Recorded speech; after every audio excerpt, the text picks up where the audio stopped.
Olá, esse é o Geopolítica Libertária, menos Estado, mais liberdade. A gente vai falar a respeito da declaração do atual presidente libanês, Joseph Aoun, de que ele espera que até esse ano, 2025, até nesse ano, o Hezbollah seja desarmado e o Estado libanês tenha o monopólio exclusivo da força. Então, antes disso, vamos fazer um breve retrospecto aqui do surgimento do Hezbollah. O Hezbollah surge ali no contexto da Guerra Civil Libanesa, na década de 80. Naquele contexto, né, naquele teatro de guerra, o sul do Líbano foi ocupado pela OLP, né, palestina, e a OLP fazia ataques esporádicos contra Israel, com os famosos foguetes Katyusha. Nesse contexto, Israel invade o Líbano, né, e nasce o Hezbollah, é fundado ali como uma força paramilitar para poder expulsar Israel e expulsar qualquer poder colonialista do Líbano. Ninguém fala disso, mas a fundação do grupo também teve esse objetivo, que foi estabelecer uma teocracia xiita, né, no Líbano. Então vamos lá. Com o passar do tempo, o Hezbollah passa de uma milícia para um partido político, chegando a ter rádio, estação de TV via satélite. O Hezbollah também faz um serviço social muito grande ali no Líbano, tem várias escolas e hospitais. Praticamente todas as guerras que o Líbano travou desde então ali com Israel teve o envolvimento do Hezbollah.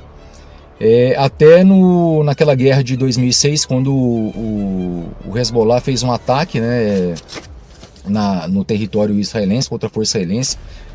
Na época ali sequestrou alguns integrantes da Força Armada, acho que foi 2 israelenses, e ali teve um conflito de 1 mês. Ali o Hezbollah se mostrou bastante aguerrido, pôde resistir, né, de uma forma como nunca tinha acontecido antes no Oriente Médio, no que tange a guerras contra Israel, né.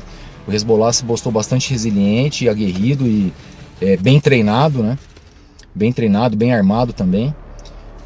Já no começo da fundação do Hezbollah, em 2006, então o Hezbollah passa a ser um grupo bem considerado ali no Oriente Médio, né, com bastante prestígio, como sendo a força paramilitar mais poderosa ali do Oriente Médio, com mais homens bem treinados, bem armados.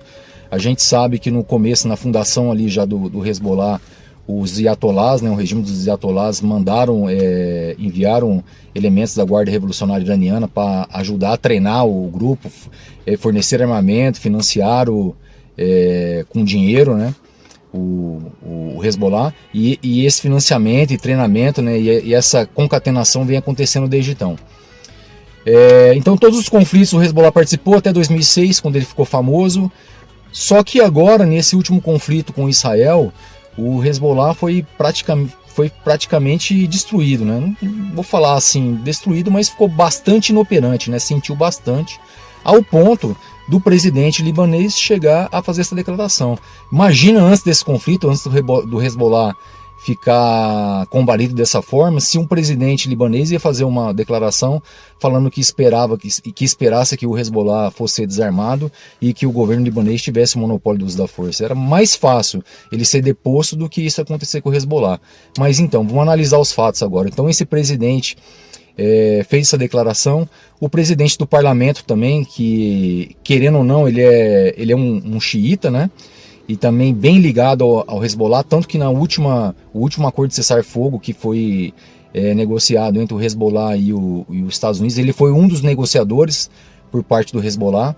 Ele mesmo fez uma declaração de que o Hezbollah está disposto a conversar a respeito do desarmamento, da segurança em comum do Estado libanês. Então a gente tem outros parlamentares também do Hezbollah, porque em 30 cadeiras que existe no parlamento libanês, 11 são do Hezbollah, mais um ministro.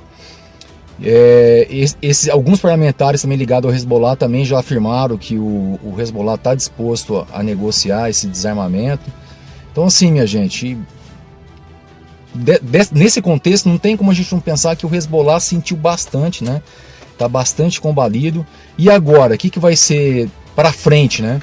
Então a gente sabe que os drusos e os cristãos e até os sunitas não são muito mais afeitos assim ao Hezbollah lá no Líbano, porque dessa vez o Líbano foi bem destruído. Também teve aquela explosão lá no porto que deu uma atrapalhada na economia libanesa, que já está bem combalida também, né? Então eu vou fazer aqui uma síntese aqui do que provavelmente vai acontecer. Então o Hezbollah não vai voltar a ser mais o que era, não vai ter mais a força que tinha, porque a própria logística ali pelo território sírio agora ela está comprometida com a queda do governo Assad. O próprio Irã também, que é o maior patrocinador do Hezbollah, está com uma dificuldade, que é a dificuldade não só econômica, como também uma pressão dos Estados Unidos muito forte para ele diminuir essa influência dele sobre o eixo da resistência, da influência iraniana. Então, assim, junta a gente soma, a crise política no Líbano, crise econômica, né? Um acirramento ali, uma pressão forte dos outros atores políticos do Líbano contra o Hezbollah, que são os drusos, os sunitas e os cristãos. Os ataques de Israel não cessaram, né? Provavelmente Israel não vai parar de fazer pressão militar até o Hezbollah ficar praticamente inoperante ali mesmo, né? Dentro do Estado libanês, até dentro de uma própria reestruturação do Estado libanês, né? E isso é importante porque o Hezbollah sempre foi uma força desestabilizadora do Líbano, porque a força militar do Hezbollah era maior do que o próprio exército convencional do Líbano. Então sempre foi um ponto ali de desequilíbrio. E agora, com o Hezbollah diminuído, tende a ter um equilíbrio de forças ali, né? Então, provavelmente, né, nesse contexto, o Hezbollah não vai voltar mais a ser o que era, né? Eu não sei se eles vão conseguir desarmar o Hezbollah totalmente, provavelmente não, porque existe força paramilitares drusas, sunitas também lá dentro, cristãs, né? A gente não pode deixar de mencionar isso, mas não tem nem comparação do que era um Hezbollah antes dessa guerra com Israel, né? Provavelmente vai continuar armado, mas não da forma que era, não ao ponto de desafiar o próprio Estado libanês. Ele vai ser mais um ator, né, de uma forma equilibrada dentro do Estado libanês. Então é isso aí, minha gente. Muito obrigado por ficar até o final. Deixa aí seu comentário, que é importante pra gente. Dê um like e Deus ilumine a vida de cada um de vocês.